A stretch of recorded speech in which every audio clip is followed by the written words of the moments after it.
We talked about it earlier. I said they're my most surprising team in baseball so far this year. The St. Louis Cardinals, they're surging. They're 18-7 in the month of May. They're just 3 games back of the Cubs. My question for you guys is St. Louis legit this season? Reese, I'll ask you first. Oh man, I was hoping you'd ask Drew first. I think that they have a chance to be kind of legit. All the young players are taking that next step forward. Mason Wynn has Yeah. been really good. Victor Scott looks like a cromulent major leaguer.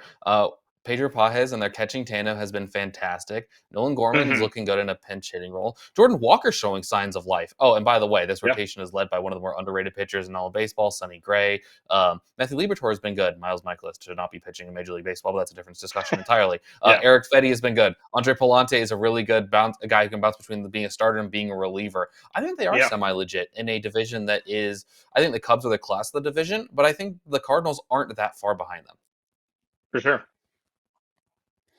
Stop me if you've heard this one before, Evan. Cardinals devil magic strikes again, and surely it has. 2025, though, rather than it just being one guy who comes out of nowhere, it's the whole team. Yeah. Fun, right? Awesome. Yeah. Brendan Donovan, everybody's favorite super utility fella.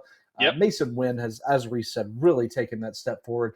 And if we're going to talk about the Cardinals and guys taking steps forward that may or may not be completely legitimate, give it up for Matthew Liberatore. Guy has really kind of Totally. found himself over a couple years in Memphis, and at this point, the strikeouts are, I'll be polite and say not there, but he's Yeah. not really giving up a lot of earned runs, is doing pretty well, is still young. Maybe this Hmm. Cardinals team, if they're not for real, they're on the path to for real. Maybe Okay. they're at this point just a fib people are believing, but eventually those things become true. If you tell yourself a lie Yeah. enough times, it becomes the truth.